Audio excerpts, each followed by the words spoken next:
अच्छा, बिस्मिल्लाहिर्रहमानिर्रहीम। Welcome back.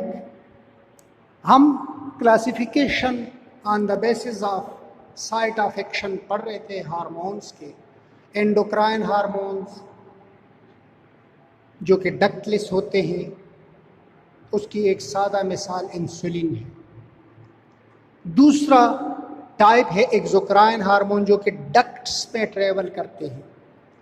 उसकी आसान एग्जाम्पल है गैस्ट्रिक हार्मोन, जैसे गैस्ट्रिन है, वो स्टमक में से कुछ खास नालियों में से निकल के फूड के साथ शामिल हो जाता है, ब्लड में शामिल नहीं होता। स्वेट, पसीना, इसके भी अपने ग्लैंड्स हैं, स्वेट ग्लैंड्स वहाँ से निकलते हैं। या प्रोस्टेट के कुछ सिक्रीशंस जो हैं, ये सारे एक्सोक्राइन सिक्रीशंस हैं। कौन से? प्रोस्टेट, स्वेट और गैस्ट्रिक। एक दो मिसाल अगर आपको इसकी याद हो तो बस काफी। तीसरे टाइप हार्मोन्स के कौन से हैं? Paracrine hormones. Paracrine hormones paracrine hormones वो हार्मोन्स होते हैं कि मिसाल के तौर पर ये एक सेल, साथ में और भी सेल्स होते हैं, आपको पता है बहुत सारे सेल्स होते हैं। आप किसी भी टिश्यू में एक तो नहीं होता। फॉर एग्जाम्पल यहाँ से कोई हार्मोन निकलता है एच, वो हार्मोन इस सेल पे या इस सेल पे एक्शन करता है, दूर जाके नहीं करता। एक्सोक्राइन या एंडोक्राइन की तरह नहीं होते, पास ही करीब, बस इस सेल से निकला और इस सेल पे एक्शन कर लिया। इनको हम कहते हैं पैराक्राइन हार्मोन्स। इसकी मिसाल कौन सी है? आपने एफएससी में पढ़ा होगा ना, स्पर्मेटोजेनेसिस। स्पर्मेटोजेनेसिस में क्या होता है? लेडिक सेल्स होते हैं टेस्टिस में, मेल के टेस्टिस में, अगर मेल की एग्जांपल ले ले, लेडिक सेल्स होते हैं। लेडिक सेल्स से क्या निकलता है? टेस्टोस्टेरॉन। और वो पास ही जो सेमिनिफेरस ट्यूब्यूल्स का एरिया होता है, वहां पर स्पर्म की मैच्योरेशन हो रही होती है, स्पर्म की जेनेसिस हो रही होती है। तो क्या हो जाता है, ये जो फॉर एग्जांपल ये अब टेस्टिस की बात है, मेल की बात है, तो ये जो टेस्टोस्टेरॉन है ये जाके लेडिक सेल से निकले, सेमिनिफेरस ट्यूब्यूल, आसपास का जो करीबी ट्यूब्यूल्स है जहां पर स्पर्मेटोजेनेसिस हो रही है, उस पे एक्शन कर लिया, बिल्कुल एडजेसेंट सेल पे। इनको हम क्या कहते हैं? Paracrine hormones. ये तीसरा टाइप हो गया। चौथा टाइप कौन सा है? ऑटोक्राइन। ऑटोक्राइन हार्मोन, ये एच फिर लिख लेता हूं। नाम से ही आपको पता अब तक चल गया होगा, अगर आपने जरा भी दिमाग इस पर यूज किया तो आपको नाम से ही पता चल जाएगा कि ऑटोक्राइन का क्या मतलब है। ये एक सेल है, इस सेल से कोई हार्मोन निकला जिसका नाम एच है, और इस हार्मोन ने इसी सेल के ऊपर ही एक्शन कर लिया और इस सेल के अंदर चेंजेस लिया। इसकी मिसाल साइटोकाइन है, इंटरल्यूकिन।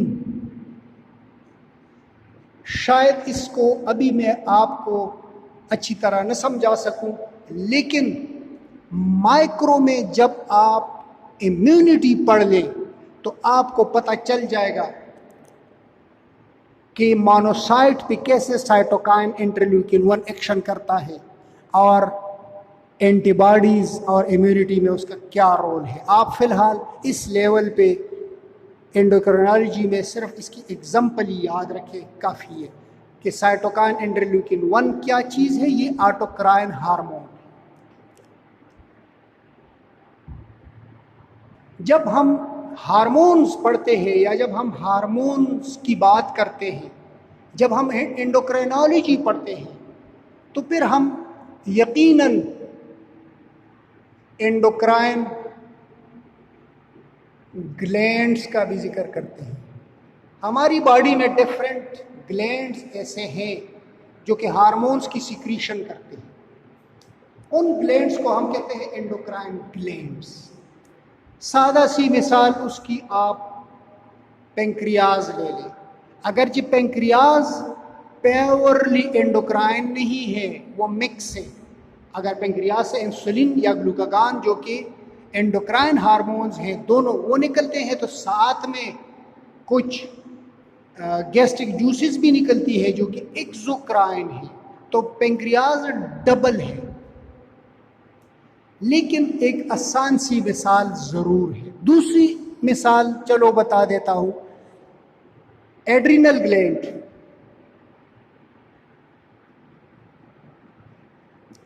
एड्रिनल ग्लैंड का दूसरा नाम है सुप्रा रीनल ग्लैंड। ग्लैंड को मैं जी लिख रहा हूं। सुप्रा का मतलब होता है एबाव या अपर। सुप्रा रीनल का मतलब है रीनल के एबाव। रीनल का जब हम जिक्र करते हैं तो रीनल से मुराद होता है किडनी। तो किडनी के ऊपर एक ग्लैंड है, उसको हम एड्रिनल ग्लैंड कहते हैं।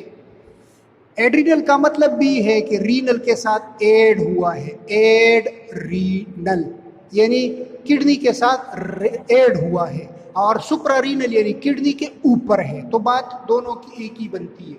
तो एड्रिनल या सुप्रारीनल ग्लैंड जिससे अल्डोस्टेरॉन और इस तरह के और डिफरेंट हार्मोन्स, कुछ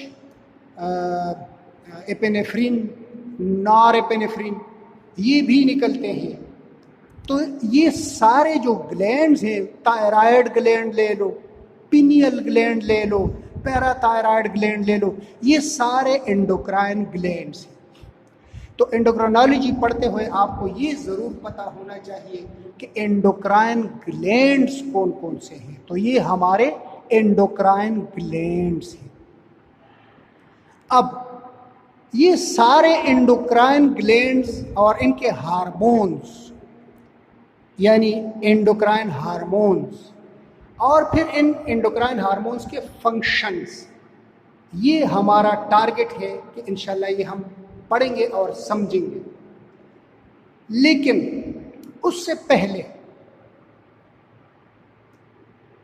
एक एंडोक्राइन ग्लैंड है जो अगेन प्योरली एंडोक्राइन नहीं है, उसके और भी फंक्शन है, नॉन एंडोक्राइन फंक्शंस भी है, लेकिन है बेहद इंपॉर्टेंट। उसका नाम है क्या? हाइपोथैलेमस। ये हम पढ़ेंगे इसलिए कि ये जितने भी मैंने नाम लिए, एड्रिनल ग्लैंड या सुप्रारीनल ग्लैंड हो गया, थायराइड ग्लैंड हो गया, या और हो गए एंडोक्राइन ग्लैंड जितने भी हैं, इन सब को कंट्रोल कौन करता है?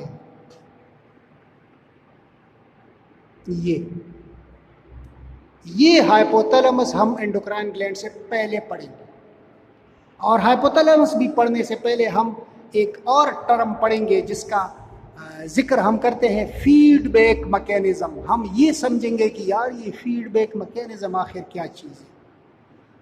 तो अब ये वीडियो मैं क्लोज करूंगा ताकि बहुत ज़्यादा हेवी ना हो जाए, और अगले में मैं आपको फीडबैक मैकेनिज्म और हाइपोथैलेमस का बताऊंगा। उसके बाद एक एक करके सारे एंडोक्राइन ग्लैंड्स, उनके हार्मोन्स और उनके फंक्शंस हम पढ़ेंगे। और साथ साथ में मेरी ये कोशिश हमेशा होती है कि इनको हम क्लिनिकल सिग्निफिकेंस भी देखें। फॉर एग्जांपल किसी एंडोक्राइन ग्लैंड का मसला है, जैसे फॉर एग्जांपल आप उसको ले लें, पेंक्रियाज को ले लें। पेंक्रियाज ग्लैंड, एंडोक्राइन ग्लैंड जो है, उसमें फॉर एग्जांपल कोई इशू है और इंसुलिन नहीं बना रहा, तो क्लिनिकली उसकी क्या सिग्निफिकेंस है?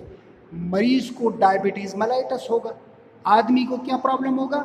डायबिटीज़ मेलाइटस होगा। तो इसी तरह क्लिनिकली मैं कोशिश करूँगा कि कोई एबनॉर्मेलिटी है तो उसको मैं डिजीज़ के साथ जो है ना स्टेपल करूँ ताकि आपको उसकी अच्छी तरह समझ आ जाए।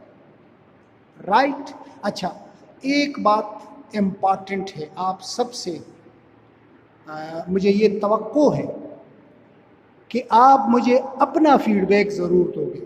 अगर आपको मेरे पढ़ाने के स्टाइल से समझ नहीं आती तो मुझे बताओगे कि आखिर किस तरह हम पढ़ें।